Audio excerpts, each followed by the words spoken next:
Hello everyone and welcome back to Math Bold Master. আৰম্ভ কৰোঁ আমাৰ আজিৰ সেশনটো। তো আজিৰ সেশনটোত আমি এটা প্ৰেক্টিস সেশন কৰিম। তো এই প্ৰেক্টিস সেশনটোত আমি কি কৰিম? ইনইকুয়ালিটিটো আমি গ্ৰাফত প্লট কৰিম। Okay, let us begin. So এই কোৱেশ্চনটোত সুধিছে গ্ৰাফ x equals to -2 তাৰমানে আমি এই x less than -2 এই গ্ৰাফ ইয়াত কৰিব লাগিব। এতিয়া x less than -2 প্ৰথমতেতো আমি এইটো জানিব লাগিব তাৰ মিনিংটো কি হয়। তো আমাৰ তাত যদি আছে এটা নাম্বাৰ লাইন, এইখিনিত আছে let's say 0, এইখিনিত আছে আমাৰ -2। আমাক কৈছে x is less than -2। less than -2 মানে কি? এতিয়া x not equals to -2, ইয়াতে আমি x -2 equal to ল'ব নোৱাৰোঁ।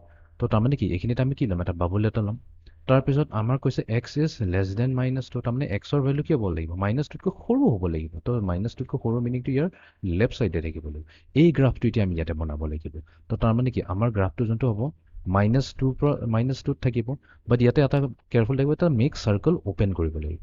কাম কৰোঁ, ইয়াতে যোনটো আছে মেক চাৰ্কল অ'পেন মানে কি? এই বস্তুটো আমি ইয়াতে বাবল এটা লৈছোঁ। বাট ইয়াতে প্ৰব্লেমটো কি হৈছে? গ্ৰাফত দেখুৱাইছে যে -2তকৈ ডাঙৰহে হয়। ইয়াৰ ডাইৰেকশ্যনটো চেঞ্জ কৰিব লাগিব। তো আমি ডাইৰেকশ্যন সুইচ কৰিলোঁ। সুইচ ডাইৰেকশ্যন মাৰিলে আমাৰ কি হৈ যাব? লেফ্ট চাইড আহি যাব। তো এইটোৱে হৈ যাব আমাৰ সলিউশ্যন। ভেৰিফাই কৰি লওঁ আমাৰ যোনটো সলিউশ্যন আছিলে। য়েছ, তো আমি ষ্টেট চেক কৰি লওঁ।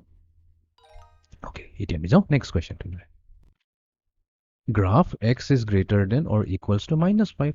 X greater than or equals to -5 or meaning কি হৈছে? Either x greater than -5 হয় or x equals to -5 হয়। ইয়াৰ মিনিংটো এইটো হৈ যায়। এতিয়া x equals to -5 মানে কি? -5ত আমাৰ কি থাকিব? এটা ডট এটা থাকিব। আৰু আমি কৈছে যে x is greater than -5, তো x ৰ যিবোৰ ভেলু হ'ব -5তকৈ ডাঙৰ হ'ব লাগিব। ডাঙৰ মিনিঙে কি হয়? সদায় আমি লেফ্ট চাইডে যাম। তো আমাৰ একচুৱেলি গ্ৰাফটো ইয়াতে অলৰেডি ধুনীয়াকৈ দিয়েই আছে। তো ইয়াতে আমি একো চেঞ্জ কৰিব নালাগে। এইটোৱে হৈ যাব আমাৰ সলিউশ্যন। অ'কে, এতিয়া আমি যাওঁ নেক্সট কুৱেশ্যনটো লৈ।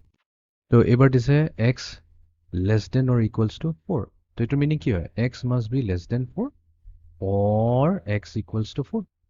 এতিয়া x equals to 4 মানে কি হয়? ইয়াতে য'ত x equals to 4 পইণ্ট থাকিব তাতে থাকিব আমাৰ এই ডটটো। একচুৱেলি এইটো ইয়াত থাকিব লাগে।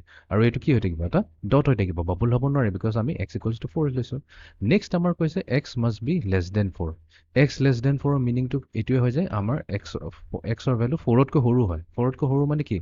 এইটো চাইডে লেফ্ট চাইডেহে থাকিব লাগিছে। 4ৰ লেফ্ট চাইডে থাকিব লাগিছে। বাট আমাৰ ইয়াতে দেখা পাইছোঁ গ্ৰাফটো ৰাইট চাইডে আছে। তো আমি ডাইৰেকশ্যনটো চেঞ্জ কৰি দিওঁ। তো ইয়াতে আমি সুইচ ডাইৰেকশ্যন কৰি দিওঁ। সুইচ ডাইৰেকশ্যন কৰি দিয়াৰ লগে কি হৈ গ'ল? গোটেই এক্সৰ ভেলুবোৰ কি হ'ল? 4তকৈ সৰু আহি গ'ল আৰু including x equals to 4। Check কৰি লওঁ। অ'কে, এতিয়া আমি যাওঁ ফাইনেল কুৱেশ্যনটো। তো এইবাৰ কৈছে x ইজ গ্ৰেটাৰ দেন 2।